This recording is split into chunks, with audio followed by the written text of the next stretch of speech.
சொன்னாரா இல்லையா? வெளியே வா, வாலிபனே எழுந்து, சிறுமியே எழுது. அப்ப மரணத்துக்குள்ளே வலுத்திருக்கிற நீ வெளியே வா.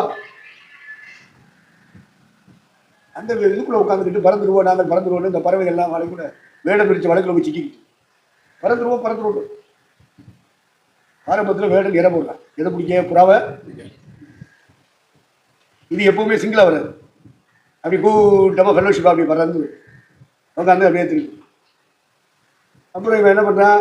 சுருக்கு வச்சு இப்படி இழுத்து பார்க்குறான். தப்புன்னு தினம் இது பறந்து.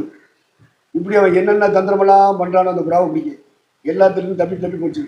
கடைசியில் என்றாவது ஒரு நாள் நம்ம மாட்டிடுவோம், சிக்கிடுவோம் அப்படின்னு சொல்லிட்டு ஒரு சாமியார்ட்ட போய் அது கேட்டுட்டு புறாக்கள்லாம், சாமி இப்படி வேலை நினைச்சுக்கிறான், வந்து எங்களை பிடிச்சி இறையாக்கிறதுக்கு நிற்கிறான், அவன் கைக்கு நாங்கள் தப்பிடணும் சாமி, நீங்கள் எனக்கு ஆலோசனை சொல்லணும் எங்களுக்கு.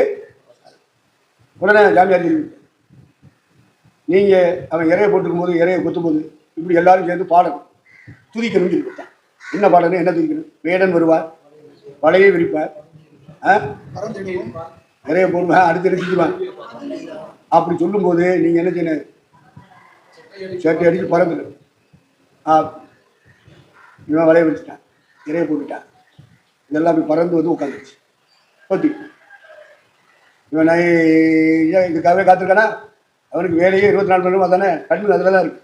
எப்படா சுருக்கை இழுக்கலான்னு பார்த்து அங்கே வந்து இந்த சுருக்கை டக்குன்னு இழுத்தான். வலை மேலே வந்து முடிச்சு. உடனே அவ்வளோ பறவை பறந்துக்கிட்டு வேடன் வருவான், வலையை விரிப்பான். நாங்கள் பறந்துடுவோம். எப்படி எதுக்குள்ள இருந்துட்டு பாருங்க. இந்த மாதிரி பிசாசு விரிச்ச வலைக்குள்ள கிடக்க அத்தனை பெந்தோஸ்கார்